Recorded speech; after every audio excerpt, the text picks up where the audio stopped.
கடலூர் மாவட்டம் பண்ருட்டி முன்னாள் அதிமுக சட்டமன்ற உறுப்பினர் சத்யா பன்னீர்செல்வம் வீட்டில் லஞ்ச ஒழிப்பு போலீசார் தற்போது சோதனை நடத்தி வருகின்றனர். கடலூர் மாவட்டம் பண்ருட்டி முன்னாள் சட்டமன்ற உறுப்பினர் சத்யா பன்னீர்செல்வம் வீடு உள்ளிட்ட 5 இடங்களில் லஞ்ச ஒழிப்பு போலீசார் சோதனை மேற்கொண்டு வருகின்றனர். கடந்த 2011ஆம் ஆண்டு முதல் 16ஆம் ஆண்டு வரை சட்டமன்ற உறுப்பினர் சத்யாவின் கணவர் பன்னீர்செல்வம் பண்ருட்டி நகராட்சி தலைவராக செயல்பட்டு வந்தார். அப்போது பேருந்து நிலையத்தில் உள்ள 2 சக்கர வாகனம் நிறுத்தும் இடத்தை ஒதுக்குவதற்கு தொடர்பாக டெண்டர் விட்ட போது 20 லட்சம் ரூபாய் மோசடி தொடர்பாக லஞ்ச ஒழிப்பு போலீசார் நேற்று வழக்கு பதிவு செய்தனர்.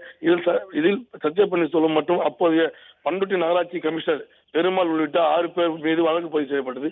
இந்த நிலையில் இது தொடர்பாக பண்ருட்டியில் உள்ள முன்னாள் சட்டமன்ற உறுப்பினர் சத்யா பன்னீர்செல்வம் வீடு உள்ளிட்ட 4 இடங்களில் சென்னையில் உள்ள முன்னாள் பண்ருட்டி நகராட்சி கமிஷனர் பெருமாள் வீட்டிலும் இந்த லஞ்ச ஒழிப்பு சோதனை நடைபெற்று வருகிறது.